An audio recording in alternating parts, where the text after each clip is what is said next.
J'ai raconté cette histoire tant de fois, je pense que tout le monde l'a déjà entendu. Le Seigneur nous a dit, euh, ou bien le Seigneur nous a convaincus, je crois que c'est comme ça que je devrais le dire, que nous devrions aller en Corée.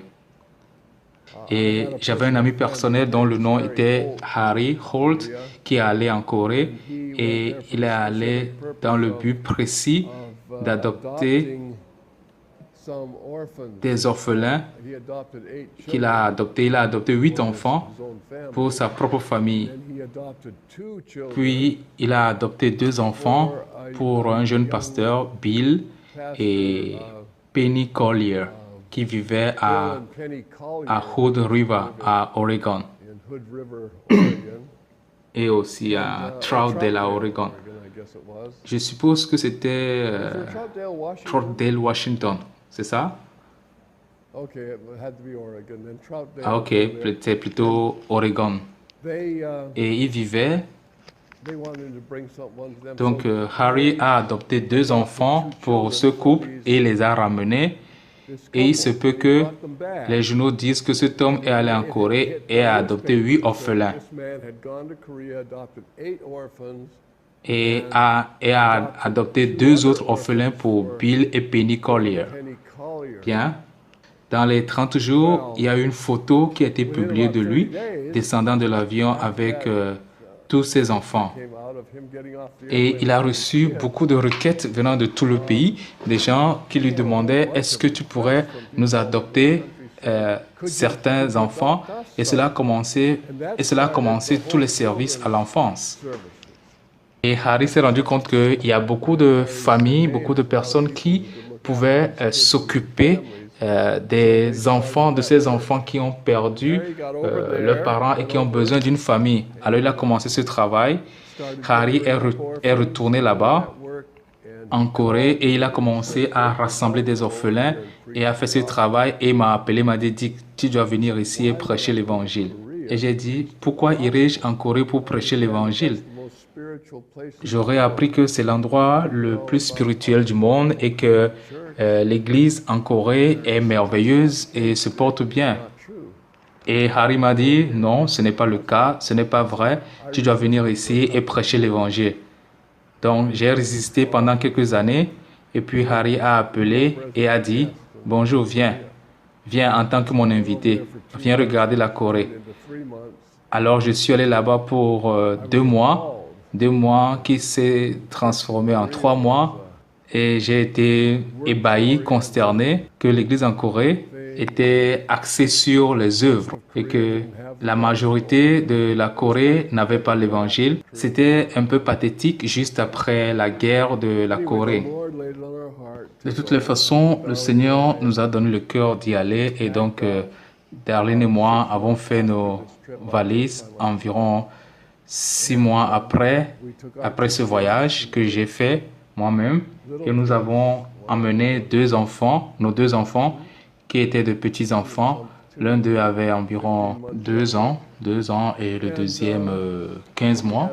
Donc on avait un bébé et un bambin. On priait, demandant au Seigneur la date quand est-ce qu'il faut aller. Et plus tard, le Seigneur a mis dans nos cœurs le 20 août 1959, je suppose que c'est la date exacte. Et donc, nous avons décidé d'y aller. Et Harry m'a appelé et a dit, Dick, j'attends que tu planifies de venir en Corée. J'ai dit oui. Il a dit bien. Quand venez-vous? J'ai dit le 20 août. Il a dit, oh, donc vous aviez déjà pris vos dispositions. J'ai dit, bon, en réalité, pas encore. Il a dit, ok, parce que je vais rentrer, je vais venir avec les enfants. J'ai affrété un avion avec lequel je vais venir. Nous venons le 15 août, donc c'est parfait. Et j'ai eu un peu du mal avec ça parce que je me disais, si le Seigneur me demande de partir le 20, est-ce que je peux accepter une invitation qui me dit de partir le 15? Et heureusement, j'avais un peu de foi. Alors, j'ai finalement, après avoir lutté avec cela, j'ai accepté son offre. J'avais une conviction à ce sujet et je me sentais vraiment condamné d'avoir accepté, d'avoir cédé. Mais de toute façon, nous sommes entrés dans l'avion le 15, mais l'avion avait un problème hydraulique. Ça a fait que le 15 n'avons pas pu voyager. Et le 16, nous sommes entrés dans l'avion a décollé et nous sommes allés de Portland à SeaTac. Et le problème était encore là. Donc, nous étions obligés d'atterrir à SeaTac et ils ont continué à travailler sur l'avion. Le matin du 20, ils ont dit, d'accord, nous sommes prêts à partir. Alors, nous sommes partis et nous avons laissé SeaTac le 20 août. Pendant que nous étions assis, en attendant que l'avion décolle en ce moment-là, nous étions assis sur le tarmac et la porte était toujours ouverte de la porte de l'avion. Et soudainement, quelque chose m'a frappé.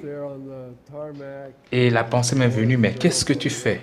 Tu prends ta femme, 2 petits-enfants et tout ce que tu as comme actif dans ta poche, c'est $14. Et j'ai pensé que, mais ça, c'est fou, c'est de la pure folie. L'avion était encore sur le tarmac, la porte était ouverte et je me suis dit, la porte est encore ouverte, nous pouvons encore descendre de cet avion. Et je l'ai fait. Je suis descendu de l'avion, j'ai marché dehors sous l'aile de cette ancienne constellation. Est-ce que vous vous rappelez les anciennes constellations? Ça, c'est avant, c'est presque préhistorique.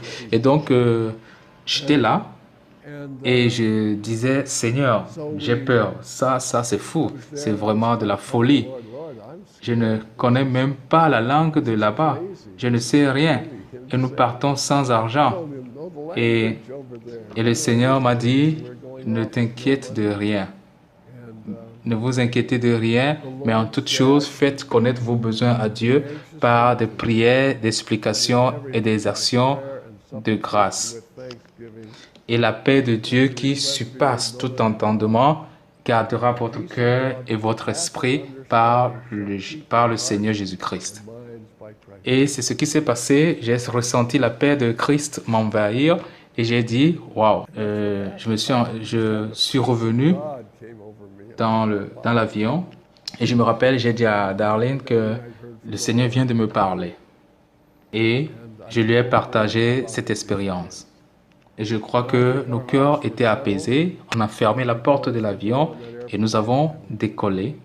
Nous avons atterri en Corée avec $14. Et donc, 5 ans plus tard, nous sommes rentrés à la maison et nous avons atterri à SeaTac avec $13. Donc, le Seigneur nous a fait sa promesse avant que nous ne quittions, avant que nous ne décollions. Et dans Exode, Dieu nous avait montré toutes sortes de choses et nous avait donné l'assurance, mais il ne nous a jamais donné une espérance matérielle. Il nous a donné toute sa parole et il a accompli chacune de ses promesses qu'il nous a données à partir de la parole.